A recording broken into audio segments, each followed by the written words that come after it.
Assalamu alaikum wa rahmatullahi wa barakatuh. My beloved brothers and sisters, have you ever wondered, how did fasting in Ramadan become obligatory? Was it always like this from the beginning of Islam? Or was there a moment, a turning point, when Allah subhanahu wa ta'ala chose this ummah for something greater? Today, we are not just talking about hunger. We are not just talking about staying away from food and drink. We are talking about a divine command that transformed hearts, built discipline, purified souls, and distinguished this ummah until the day of judgment. But to understand Ramadan, we must go back to Medina, back to a time when the Muslims were still being shaped, still being trained, still being prepared. When Muhammad sallallahu alaihi wasallam migrated to Medina, the community was new, fragile, growing, learning what it meant to submit fully to Allah subhanahu wa ta'ala, and fasting aditi as we know it was not yet obligatory. Yes, you heard that right. In the early days, fasting existed, but not in the way we practice Ramadan today. There was a voluntary fast, there was fasting on the day of Ashura, and the Prophet Muhammad sallallahu alaihi wasallam encouraged it. It was virtuous, it was rewarded, but it was not yet compulsory. Why? Because Allah subhanahu wa ta'ala trains the hearts before He burdens them. He builds foundations before He raises walls. He prepares souls before He assigns responsibilities. This is something we forget. We want instant transformation. We want overnight taqwa. We want immediate consistency. But Allah subhanahu wa ta'ala develops you in stages, just like He developed the first believers. Then came the moment, a revelation that would permanently change the spiritual identity of this ummah. Allah subhanahu wa ta'ala revealed, in meaning, Ya ayyuhalladhina amanu kutiba alaykumu Shyamu kama kutiba ala alladhina min qablikum la'allakum tattaqun. O you who believe, fasting has been prescribed upon you as it was prescribed upon those before you, so that you may attain taqwa. Do you see it? The goal was never starvation. The goal was never exhaustion. The goal was taqwa. Not weight loss, not culture, not routine, taqwa. And what is taqwa? It is that awareness of Allah subhanahu wa ta'ala when no one else is watching. It is saying no to what is halal, food, drink, so that you can learn to say no to what is haram. It is disciplining the body so the soul can rise. And notice something powerful in the verse. Kama kutiba ala alladhina min qablikum. It was prescribed upon those before you. Fasting was not new. The previous nations fasted. The followers of Musa alayhi salam fasted. The followers of Isa alayhi salam fasted. But this ummah was given something unique, an entire month, structured, communal, mercy-filled, forgiveness-filled, salvation-filled. If this reminder touched your heart, subscribe, comment where you're watching from. I will make dua for you. Share this with someone who needs to remember why Ramadan was made obligatory. Because someone out there is fasting with their body, but starving spiritually. And maybe this reminder will awaken them. My beloved brothers and sisters, when Allah subhanahu wa ta'ala made Ramadan obligatory in the second year after Hijrah, it was not random. It came after Salah had been established, after the community had stabilized, after hearts had tasted Iman. Because fasting is not just an action, it is a mirror. It exposes your impatience. It exposes your anger. It exposes your distractions.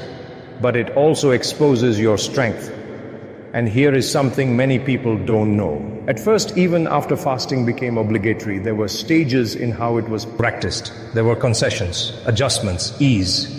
Because Allah subhanahu wa ta'ala says in meaning, Yuridu Allahu bikum wal yusra wa la yuridu bikum wal usra. Allah intends ease for you and does not intend hardship for you. Do you see the mercy? Ramadan was never meant to break you. It was meant to build you, not to crush you, to elevate you. But here is the real question. If Ramadan was designed to produce taqwa, why do we leave it unchanged? Why do we return to the same sins? Why does our discipline disappear on Eid night? Let's go deeper. Because the story of obligation is not just history, it is a message for you right now.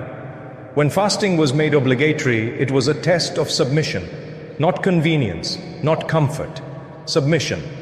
The believers did not ask, is this too hard? They asked, how do we obey? There is a difference. And that difference is the difference between a heart that negotiates and a heart that surrenders. Imagine the scene. The companions, radiallahu anhum, heard the command. Long summer days in Medina. Heat, thirst, hunger. Yet no hesitation. Why? Because their relationship with Allah subhanahu wa ta'ala was already strong. Ramadan did not create their Iman. It refined it. And that is what we misunderstand. We think Ramadan will magically fix us. But Ramadan amplifies who you already are. If you are distracted, it exposes it. If you are sincere, it multiplies it. If you are struggling, it strengthens you. My dear brother, Ramadan was never about performance. It was about purification. The Prophet Muhammad sallallahu alaihi wasallam taught us, but in meaning that whoever fasts Ramadan with faith and seeking reward, their previous sins are forgiven with faith, seeking reward, not cultural fasting, not social fasting, conscious fasting. Let me ask you something. When you fast, who are you thinking about?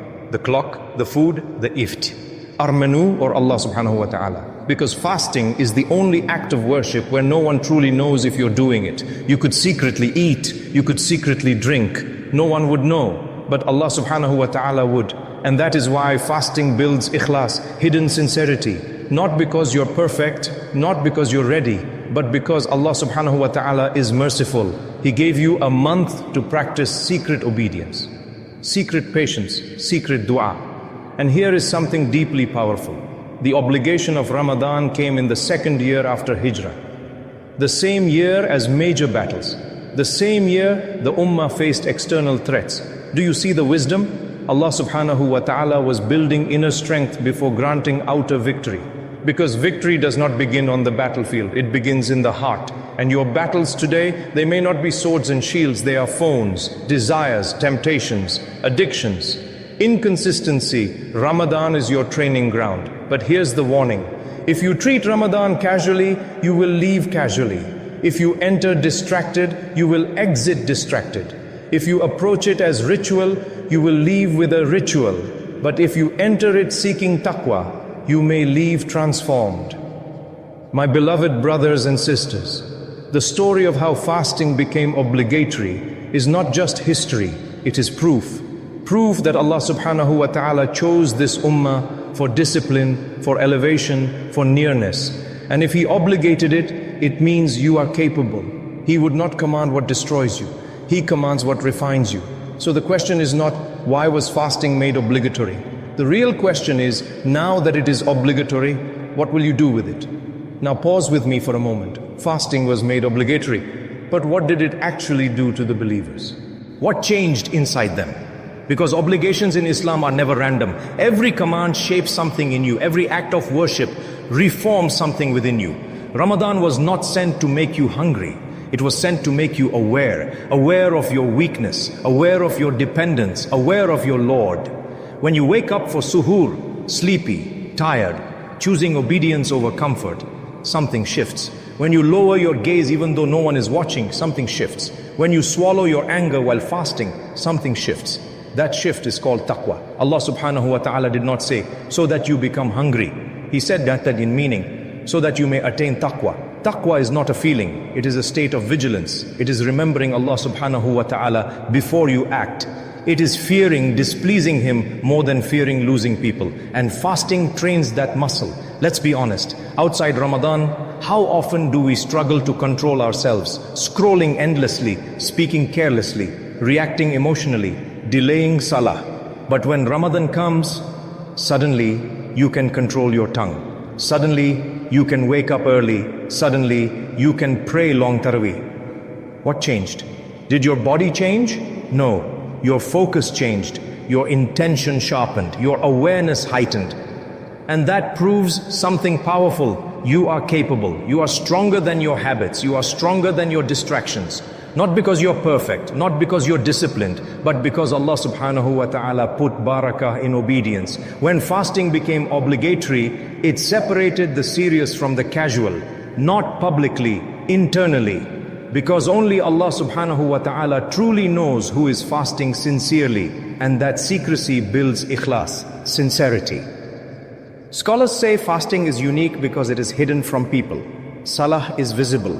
The charity can be visible, Hajj is visible, but fasting, It is between you and Allah subhanahu wa ta'ala. And that is why in a sacred narration, Allah subhanahu wa ta'ala mentions in meaning that fasting is for Him and He alone rewards it. Do you feel the honor? Out of all acts of worship, fasting was singled out, chosen, elevated. My beloved brothers and sisters, when Ramadan was made obligatory, it was not a burden added. It was an honor granted, an invitation to rise, an opportunity to reset. But here is the deeper reality. Fasting exposes what you are attached to. Food, comfort, caffeine, control. It reveals how fragile we are. One missed meal and we feel weak, one dry throat and we feel desperate. Now imagine standing before Allah subhanahu wa ta'ala on the day of judgment. No food, no water, no excuses, only your deeds. Ramadan trains you for that day, not to scare you, to prepare you. Because death is not a horror story, it is a meeting. And Ramadan teaches you how to prepare for meetings with Allah subhanahu wa ta'ala. But preparation requires effort, and effort requires discipline. Let's talk about that discipline. Discipline is not built in comfort, it is built in resistance. When fasting became obligatory, it restructured the daily life of the believer. Sleep changed, eating changed, work rhythms changed. Everything revolved around obedience. And that is exactly what Ramadan still does today. It interrupts your autopilot, it shakes your routine, it forces you to be intentional. But here's the danger. If you treat Ramadan as a cultural season instead of a spiritual boot camp, you will miss its purpose.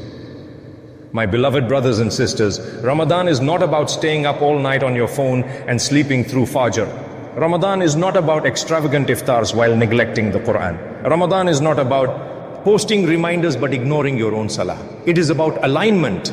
Alignment between your heart and your actions. So let's make this practical. If fasting was made obligatory to build taqwa, then your Ramadan must have structure. Start with salah. Guard it. Prioritize it. The 5 daily prayers are not optional add-ons to fasting. They are the foundation. If your fasting improves, but your salah remains weak, something is unbalanced, then Quran. Not 10 juz a day if you can't sustain it. Start small. 1 page, half a page, even 5 minutes daily. Consistency builds transformation. The Prophet Muhammad sallallahu alaihi wasallam taught us in meaning that the most beloved deeds to Allah subhanahu wa ta'ala are those that are consistent even if small. Do you see the pattern? Ramadan was revealed gradually. Fasting was implemented in stages. Transformation is gradual. So stop waiting to be perfect. Start being consistent. Then guard your tongue. What is the point of starving your stomach if you are feeding your ego? What is the point of leaving halal food if you consume haram speech? Backbiting, mockery, lying, complaining. The Prophet Muhammad sallallahu alaihi wasallam warned in meaning that that whoever does not leave false speech and acting upon it, Allah subhanahu wa ta'ala does not need for him to leave his food and drink. Do you feel the weight of that? Fasting is holistic. It is not physical deprivation alone. It is moral elevation. And here is the restart rule. Listen carefully. If you fail one day, restart the next. If you miss tahajjud, restart tomorrow night. If you fall into a sin, repent immediately. Do not quit. Do not spiral. Do not say, what's the point? Because shaitan does not mind you sinning. He minds you returning. Ramadan was made obligatory to teach you return. Again and again, fall, return, slip, return, forget, return. Because Allah subhanahu wa ta'ala loves those who constantly turn back. But there is still something we haven't addressed. What happens after Ramadan? Why do so many of us collapse spiritually after Eid? That is what we need to confront next. Now let's face the uncomfortable truth. If Ramadan was made obligatory to build taqwa, why does that taqwa fade so quickly? Why do masjids overflow in Ramadan and empty afterward? Why does the Quran close on Eid night? Why does discipline disappear the moment the moon is sighted? The problem is not Ramadan. The problem is that we treat Ramadan as a season instead of a system. A season comes and goes. a system reshapes your life. When Allah subhanahu wa ta'ala made fasting obligatory, He did not say be righteous for 1 month. He gave you 1 month to train for 11. Ramadan is not the destination, it is the training camp. It is not the finish line, it is the preparation lap. My beloved brothers and sisters, if you can pray consistently for 30 days, you can pray on day 31. If you can wake up for suhoor, you can wake up for fajr after Ramadan. If you can lower your gaze while fasting, you can lower it in Shawwal. You have already proven you are capable. So why return to weakness? Because habits return when structure disappears. And that is why you must carry a piece of Ramadan with you. Not all of it, but something. Maybe it's 2 extra rak'ah before sleep. Maybe it's 1 page of the Quran daily. Maybe it's fasting on Monday. Small, consistent, protected. The Prophet Muhammad sallallahu alaihi wasallam taught us, man, in meaning this, that the most beloved deeds to Allah subhanahu wa ta'ala are those that are consistent, even if small. So don't aim for dramatic, aim for durability. Let's talk about the don't list. Don't let Eid become a spiritual collapse. Don't binge on what you restrain from without gratitude. Don't abandon the masjid entirely. Don't say Ramadan is over, as if Allah subhanahu wa ta'ala is only present in Ramadan. Allah subhanahu wa ta'ala is Rabb of Ramadan, and He is Rabb of every month. Not because you were good for 30 days, not because you finished the Quran, but because Allah subhanahu wa ta'ala is merciful. If you slip after Ramadan, restart. If your energy drops, restart. If you feel distant, restart. Do not wait for next Ramadan to fix yourself. Your door to Allah subhanahu wa ta'ala is open today. And remember something heavy but necessary. One day there will be a Ramadan that you do not reach. One day the adhan of Maghrib will break someone else's fast, not yours. One day people will say they used to fast with us. That reality is not meant to depress you. It is meant to wake you. Ramadan is not guaranteed. Time is not guaranteed. But repentance is available right now.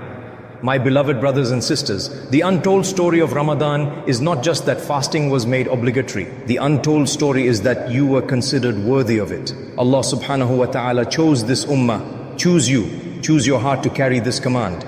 And every time Ramadan comes, it is an invitation. Return. Not because you're perfect, not because you're ready, but because Allah subhanahu wa ta'ala is merciful. So let us end with dua. Raise your hands. Even if you're listening alone, say Ameen from your heart. Allahumma ya muqallib al-qulub, thabbit qulubana ala deenik. O Allah, turner of hearts, keep our hearts firm upon your religion. Allahumma a'inna ala siyam Ramadan wa qiyamih. O Allah, help us to fast Ramadan and stand in prayer during it with sincerity. Allahumma ij'al siyamana siyama man sama imanan wa ihtisaban. O Allah, make our fasting the fasting of those who fast with faith and seeking reward. Allahu. مَلَا تَجَلْنَا مِمَّنْ يَخْرُجُ مِنْ رَمَضَانَ كَمَا دَخَلَ. O Allah, do not let us leave Ramadan the same way we entered it. Allahumma igfir lana dhunubana ma taqaddama minha wa ma ta'akhkhar. O Allah, forgive our sins, past and future. Allahumma ij'alna min al-muttaqeen. O Allah, make us among the people of taqwa. Allahumma balighna Ramadan marra ukhra wa nahnu fi ahsan hal. O Allah, allow us to reach another Ramadan in a better state than this one. Ameen. If this reminder touched your heart, subscribe. Comment where you're watching from. I will make dua for you.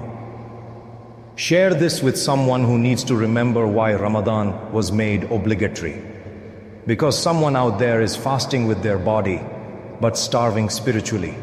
And maybe this reminder will awaken them. May Allah subhanahu wa ta'ala make us people of sincere fasting, lasting taqwa, and beautiful return. Assalamu alaikum wa rahmatullahi wa barakatuh.